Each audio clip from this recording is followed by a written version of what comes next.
Assalamualaikum warahmatullahi wabarakatuh. Berjumpa kembali dalam pembelajaran analisa proksimat bersama dengan Ibu Normawati.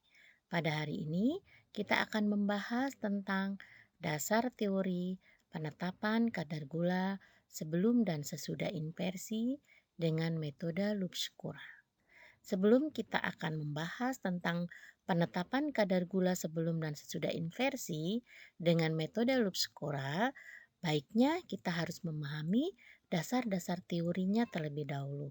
Sehingga pada saat kita belajar tentang penetapan kadar gula, kita jadi lebih memahami. Baik, sebelum kita memulai pembelajaran pada hari ini, marilah kita sama-sama membaca basmalah. Bismillahirrohmanirrohim. Semoga kita semua dalam kondisi sehat walafiat dan tetap semangat. Indikator dalam pembelajaran ini adalah yang pertama, menjelaskan pengertian gula inversi. Yang kedua, menjelaskan prinsip penentuan gula dengan metode Lupskura. Yang ketiga, menjelaskan perbedaan prinsip penentuan gula sebelum dan sesudah inversi. Karbohidrat. Tentunya kita tidak asing dengan kata-kata karbohidrat. Ya, karbohidrat adalah senyawa nutrisi atau zat nutrisi atau zat gizi yang selalu dibutuhkan oleh makhluk hidup. Tanpa karbohidrat, maka kita tidak akan memiliki energi yang cukup atau akan menjadi lemas. Ya, betul ya, karbohidrat merupakan sumber tenaga atau sumber energi. Jadi semua makanan yang dapat mengenyangkan atau yang dapat membuat kita lebih berenergi itu adalah mengandung senyawa karbohidrat. Atau dengan kata lain, biasa kita sebut zat yang mengandung tepung-tepungan ya. Baik ya, karbohidrat ya. Di dalam karbohidrat ya terkandung banyak gula ya, atau dengan kata lain, jika kita mengonsumsi karbohidrat, maka banyak zat gula pula yang terbentuk. Makin banyak zat gula yang terbentuk dalam tubuh kita, maka makin banyak lemak yang tertimbun dalam tubuh kita. Mengapa? Karena gula yang berlebihan akan disimpan dalam bentuk lemak di dalam tubuh. Maka dalam mengkonsumsi karbohidrat, tentunya kita harus memiliki batasan atau komposisi yang cukup sesuai dengan kebutuhan pada manusia, berkaitan dengan usia, berkaitan dengan energi yang dibutuhkan. Ya, itu semua harus melihat komposisi yang ideal dalam mengkonsumsi karbohidrat setiap harinya. Pada kali ini kita akan membahas tentang zat gulanya. Ya, zat gula secara kimia dapat diartikan sebagai senyawa karbohidrat yang memberikan rasa manis. Senyawa karbohidrat yang termasuk gula adalah yang pertama monosakarida yang terdiri dari glukosa, fruktosa, dan galaktosa dengan rumus molekul C6H12O6. Yang kedua, disakarida atau oligosakarida terdiri atas sukrosa, maltosa, dan laktosa dengan rumus molekul C12H22O11. Dan yang ketiga adalah polisakarida atau yang termasuk di dalamnya ada pati ya. Ketiganya masing-masing monosakarida dan disakarida adalah merupakan isomer satu sama lainnya. Sukrosa ya, ini adalah termasuk gula tebu. Jadi, dalam kehidupan sehari-hari, gula yang kita konsumsi ini adalah termasuk gula sukrosa.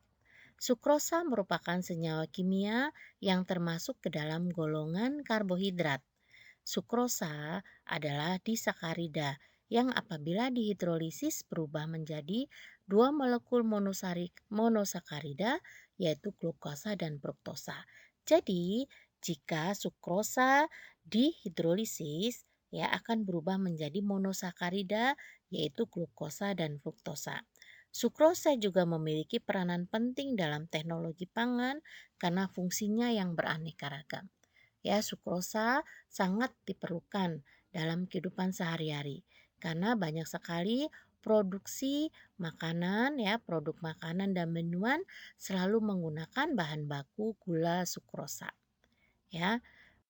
Yang berikutnya, gula monosakarida memiliki gugus fungsional berupa gugus aldehid atau gugus keton. Gugus ini dapat dipakai untuk analisa kuantitatif gula menggunakan bahan reduktor tertentu. Tahap-tahap analisa ya, yang pertama adalah penghilangan bahan pencampur, yang kedua adalah tahap penjernihan. Nah, yang tahap pertama yaitu tahap penghilangan bahan pencampur. Penentuan gula dalam bahan termasuk bagian di dalamnya yang larut dan yang tidak larut dalam air. Bahan yang akan ditentukan kadar gulanya terlebih dahulu dilakukan pengecilan ukuran dengan maksud supaya gula yang terkandung dalam bahan dapat terdeteksi dengan mudah. Maka sebelum kita analisa kadar gula dalam sampel tersebut, sampelnya harus digerus atau dikecilkan ya terlebih dahulu ukurannya sehingga kandungan gulanya dapat terdeteksi dengan mudah ya. Yang berikutnya dalam penyiapan contoh diusahakan kandungan air maupun komposisi beserta sifat-sifat tidak mengalami perubahan ya sehingga tidak mengganggu hasil analisanya.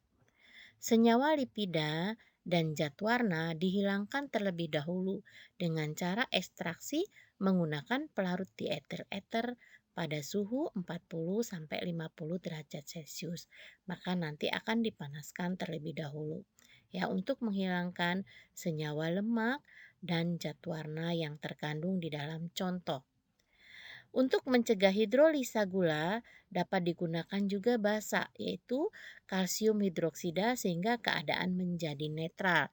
Jadi tidak bersifat asam maupun tidak bersifat basa sehingga dinetralkan terlebih dahulu dengan menggunakan basa yaitu CaOH 2 kali.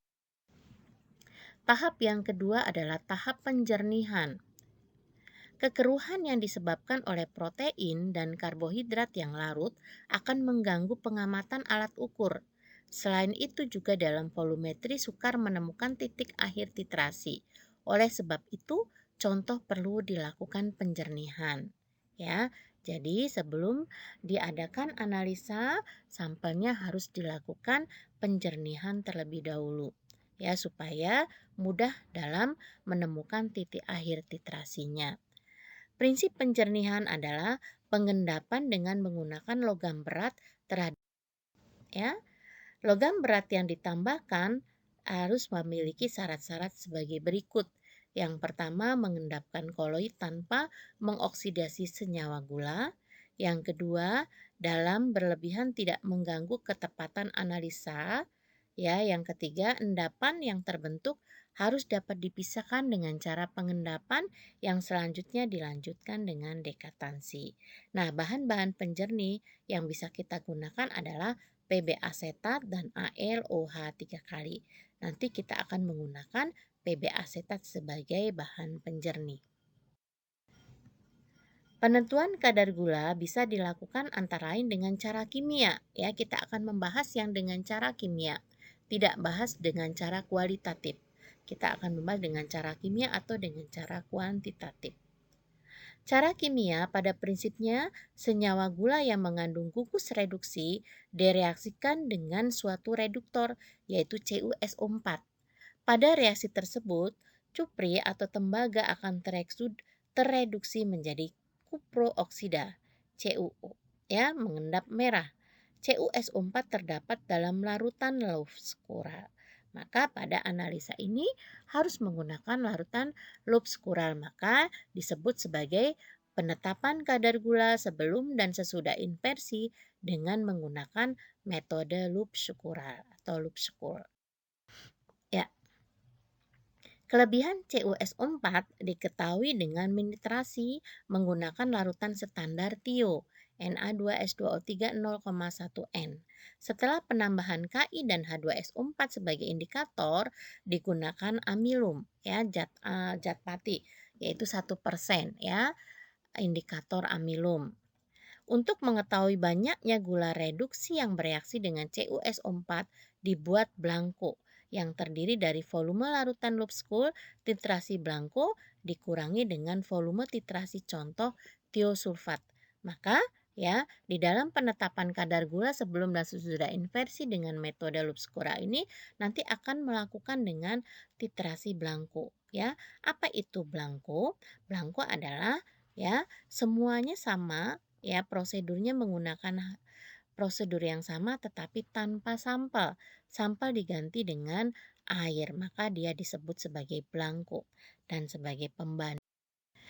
Nah, di dalam penetapan kadar gula sebelum dan sesudah inversi dengan metode loop Sukura ini menggunakan rumus-rumus sebagai berikut. Ya, yang pertama adalah kadar gula reduksi sebelum inversi. Rumusnya miligram gula reduksi dikali faktor pengenceran dibagi miligram contoh kali 100%. Ya, bagaimana cara mencari miligram gula reduksinya? Nanti pada video berikutnya akan Ibu jelaskan ya. Baik, yang kedua, rumus yang kedua adalah kadar gula sesudah inversi ya. Miligram gula reduksi dikali faktor pengenceran dibagi miligram contoh kali 100%. Akan lebih jelas nanti dalam contoh soal atau pada penjelasan pada video berikutnya tentang penetapan kadar gula sebelum dan sesudah inversi dengan menggunakan metode Lupskural. Nah, rumus yang ketiga adalah kadar gula sukrosanya. Sebelum di sini adalah rumusnya persen gula sesudah inversi dikurangi persen gula sebelum inversi dikali 0,95. Jadi untuk mengetahui kadar gula sukrosa harus diketahui dulu persen gula sesudah inversi dan sebelum inversi. Karena tanpa keduanya kita tidak akan bisa menghitung kadar gula sukrosanya. Setelah diketahui gula sesudah inversi dan sebelum maka dikurangkan dan dikalikan dengan 0,95 maka akan didapatkan kadar gula sukrosanya. Kadar gula jumlah sukrosa ini adalah persen gula sesudah inversi dikali dengan 0,95. Nah, inilah rumus-rumus yang nanti akan kita gunakan dalam analisa penetapan kadar gula sebelum dan sesudah inversi. Terima kasih ya, mudah-mudahan penjelasan Ibu dapat memberikan bekal pengetahuan kalian sebelum mengadakan penetapan kadar gula sebelum dan sesudah inversi. Ya, mudah-mudahan dapat bermanfaat dan dapat dipahami dengan baik. Ibu akhiri, wassalamualaikum warahmatullahi wabarakatuh.